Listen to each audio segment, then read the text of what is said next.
This is the Hope Not Note podcast, where we answer your questions and share inspirational stories to fill your soul with hope. Our mission is to empower hope to those who have been plagued by note. I'm Dr. Dylan Caswell. And I'm Brandy. And we're here to bring you out of the note and into hope. Welcome to the Hope Not Note podcast. We are so thankful that you are tuning in with us, and happy September. I can't believe that it's already September. I'm a big believer that even if it's September, it's still summer. You say believer or believer? Believer. Like Justin Belieber? Believer's only when you talk about Justin Bieber. Got it. Sorry. Which we could talk about if you'd like. But yeah, I'm a big save the pumpkin spice for October type of person. And we don't even do pumpkin spice that much here. So anyways, I love the fall. I'm just a big let's wait. September is summer. September is the start of football season. Anyways, let's dive into the question. Important point. Football in summer. We saw this one thing that was like, circle your favorite fall things. Mm-hmm. And it's like a cute activity for couples to do to see, do like apple pie or pumpkin pie. Summertime. It is still summer. I'm not answering those questions until it's fall. Questions. All right. How about will you answer this question? It's not about the fall. Oh, okay. Yeah. Okay. It's from Michael. Is it about football? No, it's All not. Right. But it could be. Our question is from Michael, and he asked, how soon can I return to sport after an ACL surgery? It's a great question. It's one that we get a lot because these athletes are eager. They want to get back to this thing that they love. And they've already been out a while. And Adrian Peterson ruined it for all of us when he went back at 7 months. Going back too soon can be very detrimental. It's the whole concept of delayed gratification. Adrian Peterson got back at 7 months, but when you look at his stats in that first month that he was back, he was not in tip-top shape. It wasn't until later into October that he really started to have the breakout games of Adrian Peterson. So we need to be careful of not rushing back too soon. And 7 months is too soon. The reason that is too soon is because the re-injury rate is incredibly high the sooner that you go back. It's around 30% for younger athletes that go back too soon. But here's the thing. If they wait until 9 months, 51% decreased risk of re-injuring it just by waiting. It's one of these injuries that it is like, if you did nothing else and you just waited until 9 months, and some groups are advocating 12 months now just to have more time, because what ends up happening is you're taking a tendon, whether it's from the hamstring or whether it's from the patella or the quad, but you're taking a tendon and that tendon is now becoming a ligament. In order for that to happen, the biological changes need to occur, which happens with time and with gradual loading. It's this process that I struggle to say the word. Ligamentization is the process of the tendon becoming a ligament, but it needs time for that to happen. If we go back too soon, it hasn't developed the properties that it needs in order to be robust, resilient with the activities that are being placed upon it. So it needs that biological time for it to become a ligament. So just waiting that 9 to 9 months at a minimum, 12 months, if you really are dedicated and hanging on to this. But we typically have the conversation, especially with the youth athletes, of like, I'm on your team. I know that you don't want to go through this process again. So if we can wait another 2 months and not have to go through this next year or 2 or 3 years from now, you're going to be much better off. So let's just wait that little bit. And that's just the waiting part. And then there's a whole other part of the training aspect that we can dive into. That's fascinating. To be completely honest, I had no idea what a ACL reconstruction was. When I think of like surgeries and having to fix things, I just assume that they're putting in like screws and like all that sort of stuff. So I had no idea the actual like science behind what was happening. So I appreciate that perspective. And I think of in high school how many kids had these different surgeries, and that they returned to sport too soon and then injured it the exact Oh, next year. Like there was multiple kids that happened to. yeah. And I just think like, we're from a small town. Maybe like the doctors in the area didn't know the research. Maybe the kids just didn't listen to the doctors. Who knows what the reasoning is, but it makes me wonder like where they're at now. Are they saying like, oh, high school sports and like made me injured and I'm going to have this knee issue for the rest of my life, when in reality, if they were just patient the first time, like they're not stuck with it regardless, but if they were just patient the first time, they wouldn't have that double injury. Right. It really just comes down to patience, I feel like. Right. No, and that's a great point of like not getting into the details of the surgery, but people may be hearing like they take the tendon and it makes a ligament. They're not taking the whole tendon. Yeah. It's just a little sliver of that tendon that is able to be taken and then put in for it to repair. But what ends up happening is that there's almost this disconnect between the orthopedic surgeon and then the physical therapy field. The surgeon is saying, yeah, biologically we think that it's healed, but the reality is like they're not doing repeat MRIs or repeat scopes. Like, why put another scope in there to take a look at this thing? But they're not doing a repeat image to see, has this healing process occurred? And how would you identify that it did occur or didn't occur? But it's just basically waiting the timeline and going, yep, you're ready to go.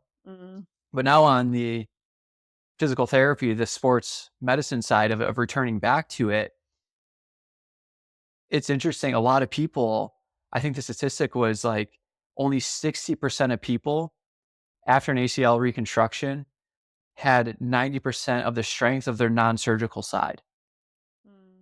That is a huge red flag. Yeah. Because every 1% that you increase your quad strength after an ACL surgery leads to a 3% reduction in re-injury for that side and the other side.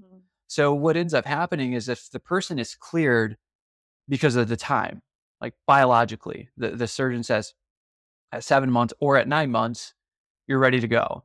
But functionally, this person has very weak quads. They're at risk for injury or re-injury. And a lot of times people will say, well, it's the non-surgical side that got injured after. Well, the reason it got injured after was because of the work that it's doing to make up for the lack of force output that this side has. Right. So we also need to look at what tests, what assessments, what functional capabilities do you have to get back to that sport? Because waiting the 9 months is phenomenal. Like, that's great. But then also, if you wait the 9 months, but you have your quad strength tested, your quad output tested, your quad power tested, and all of this is within that 90% or less than a 10% difference side to side. We even go for less than a 7% difference to have a little bit of a buffer zone for our athletes getting back. If we can reach that, you're in really good shape to go back and to not have to go back through that process again. So we have the biological time of healing. We have have you loaded the quad to build the capabilities and develop the force output that's needed for your particular sport. And in that, was there progressive load to get back into your programming, right? So when we look at the sport of like basketball, you're running 2.8 to 3.1 miles per game. How many miles can you run before symptoms come on, right? How much can you cut? How many jumps can you do before symptoms come on or your quad starts to fatigue? But how do we elevate our assessments to not just go, oh, you did a 6-meter hop test, a single leg broad jump, a crossover hop, and all those are good. You're less than 10%. Great. That's not even like a quarter of what needs to be done in an actual sport. Right. And we add in fatigue and environment and all those other things. So like, we got to get better looking at our assessments to make sure that they've had the graded exposure to get back into. As far, and then that leads into the third concept. Do they have confidence or are they in fear about this thing? Whether it's 9 months, 12 months, a year and a half, 2 years afterwards. Friday Night Lights, right? Fictional show, but the running back tears their ACL and he has a college scholarship and the scholarships ends up getting pulled. The coach works with him to get him to go on a walk-on type of tryout. And what does the coach do? Graded exposure to build the confidence. He starts with him on the field with nobody else around, just making cuts, getting his speed back up. He does well with that, but he's still kind of lacking the confidence. So what does he do? He gets Tim Riggins out there. Tim Riggins hits him a few times. He hits him once, and he hits that side that he had the surgical repair, and smash is done. He's like, I'm not doing this. Why are you putting time into me? I don't care. I'll go work at Burger, which, Oh my goodness. starting a rumor, this is where Smash Burger was developed. The TV show Friday Night Lights. Not really. But maybe. We But didn't maybe. research it. Maybe. Well, he goes back, he starts working, and the coach is like, hey, man, if you want this, get back out here. So he had the graded exposure to one hit from a really hard-hitting football player. Now he gets the whole team out there, puts him in live action, shows him that he can do this, because he knew that what was lacking was not his physical capabilities. He did that work. What was lacking was the confidence. He was fearful of that injury again. So one, the coach used accountability. Two, he used incredible leadership. And three, he used his graded exposure for that sport to make sure that he felt like he could actually do what that sport called him to do. He gets to go walk on, tryout, gets a scholarship, happy ending. But that's that third component. Do we have the confidence in the athlete to do that? And how do we start to build that confidence? Graded exposure, helping with their belief system, helping them to adapt to the stressors that are being placed on them. If you're a provider listening, or you're a parent listening, or you're just someone who's gone through or currently going through an ACL injury, I think, like, honestly, listen back to that part that Dylan just spoke about, because there's something to be said if you're a provider being able to provide to that degree of like quality leadership. And if you're a parent, like, you can guide your child if they're facing like ACL surgery and all of that, like, you can guide them in this exact way. I don't know. Go watch, what is it, season 3 or season 2? I forget what season it's in. Yeah. But it there's something to be said about like what Dylan just said, and how if you're going through this, or you know someone going through this, or you provide for people who go through this, like, you can take those tangible things and help people like not have re-injury because of it. And I think that that's like ideal, right? Like, if you're having this surgery, if you try and return to sport in 7 months, right? You said Adrian Peterson did it in 7 months, but you have not built up graded exposure. You have not built up confidence. You haven't even had like the proper PT, like that. You're going to get re-injured. Like, the rate is so high. So be patient, but also work on the other things that we just spoke about, because I think that those can really be game changers for your athletic ability in the present, but also like long term as you become a lifelong athlete. We always tell these athletes going through the process of ACL reconstruction and the rehab process, it's a long, hard, challenging process, especially like if you're using insurance, you typically are getting 4 months of coverage, and then the copays, deductibles. And if you have a good office, they're willing to kind of work a deal with you to keep you going, because 4 months of supervised rehab is not enough. And partly, I think that 4 months is pretty cookie cutter, kind of cheesy rehab, that like they're not pushing the strength envelope. They're a bit afraid to challenge the quads. Like, used to be this big thing that you should not do open chain knee extension, meaning like with an ankle weight or sitting at a quad extension machine where you're sitting and then lifting the quad up, or trying to straighten the knee out. Now, you shouldn't do that, because that puts too much strain on the ACL reconstruction and you could re-tear it. Well, the reality is that there's these really safe ranges that you can do that in and challenge the quad early on, so that they're getting a really good quad development early on. And then later on, we need to load the quad. We need to get it strong, not by doing 3 sets of 10 air squats, maybe early on in the process, sure. Yeah. But we need some load. We need some weights that has progressive overload into it. And a lot of times these 4-month programs, they're kind of doing the same exercises in week 12 that they're doing in week 1. at the same load, at the same intensity. And it's like, no, we got to keep progressing it. But it's a challenging process. It's hard to stay dedicated into it. But if you have a good team that's giving you these landmarks that we need to hit, right? Early on, we need full knee extension, and we need to make sure that your brain is talking to your quad. Like, that's the first 2 goals.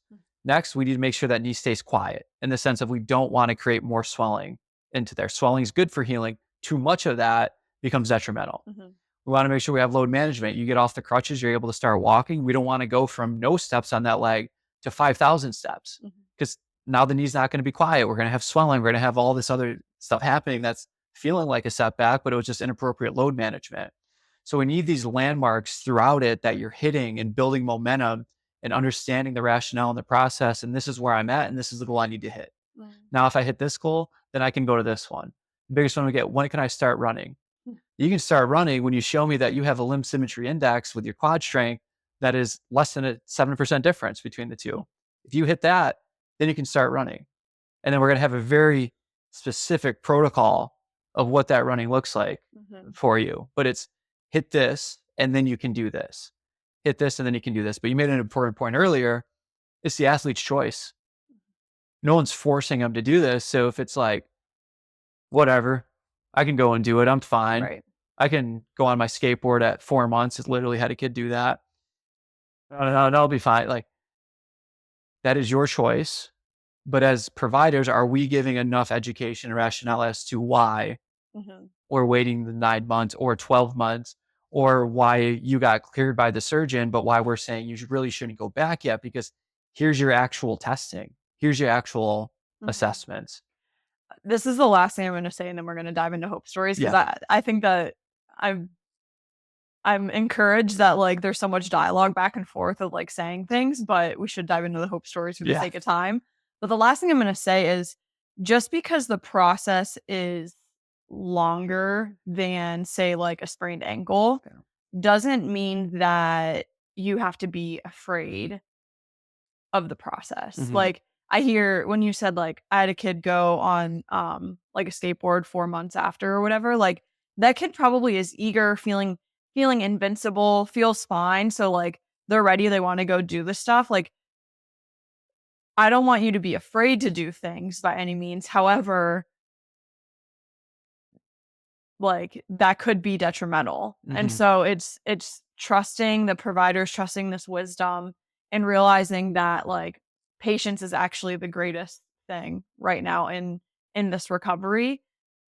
Like, you being patient does not mean that you're afraid. You being patient means that you care about like the longevity of like your ability and the healing and all that. So yeah, and last point on this, and then hope stories, is that, right, if you return back to baseline, if you return back to the level that you were at previously before that injury, to us, that's no good. That previous level, whether it was the training, whether it was not having the coping mechanisms to adapt to the stressors that are placed on your life, which likely led to the injury, if you are returning back to that baseline, you're returning back to a level that led to the injury in the first place. right. Here's the baseline. We got to return you better than what you were at that baseline. You should, with this being a long process, 9 months, you should come out of this as a better person and better athlete than you were coming into it. All right, hope stories. Hope stories. Do you want to go first? Do you want me to? You lead it off. So we got back from the CrossFit Masters recently in the Legends Championship, and there are probably like 800 hope stories that we could share each.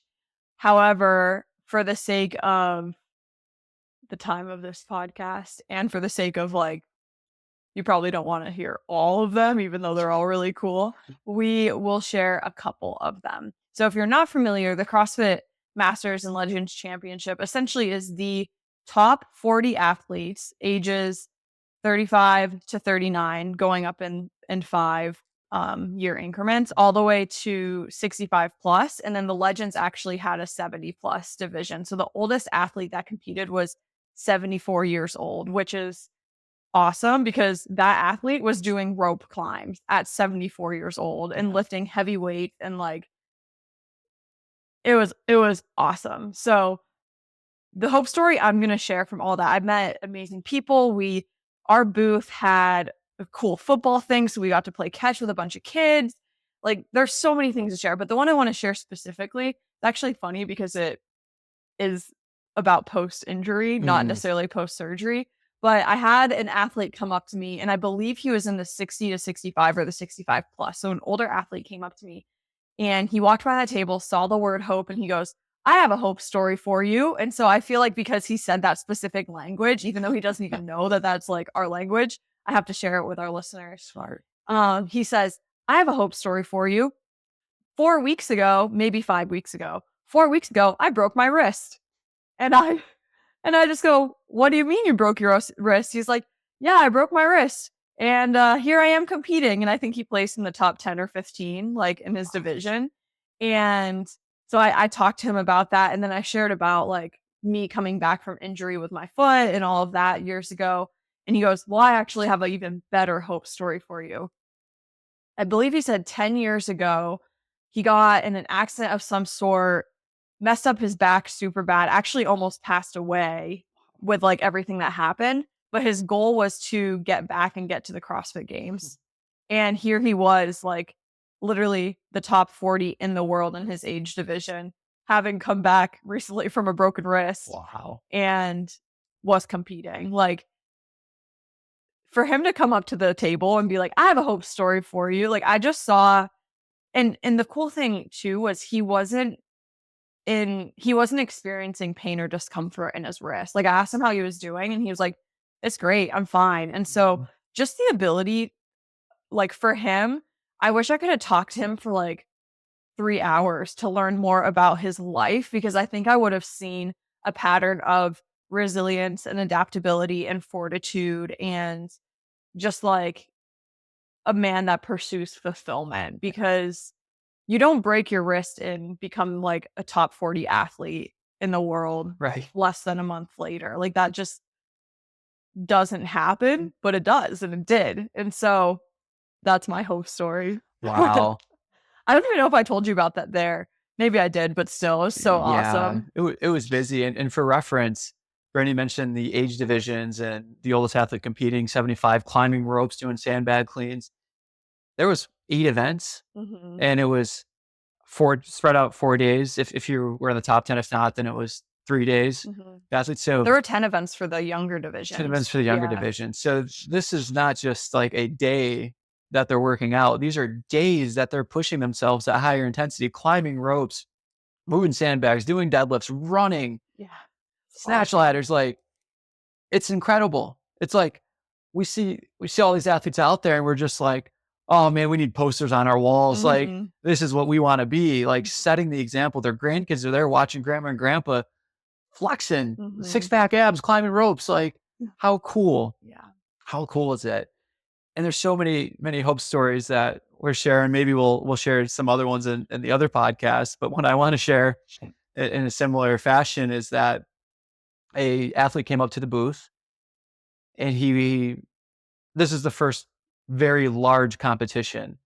And by that, right, it's the 40 top athletes in the world in your division. So there's a lot of people traveling in. There's the crowd is being live streamed. There's a lot going on. And he came up to the booth and he was just almost struggling a little bit because he knew physically that he could do the work. But when he got out onto the competition floor, he said there's too much stimulus happening and that he kind of would just lose it. And this was like, I think after the first or second day, but he was sharing this with us and we got to share with him of that's common. The brain works by prediction. And now you know going into it what it's like. You know that you have previous experiences of your physical capabilities. So you know that you can do these things.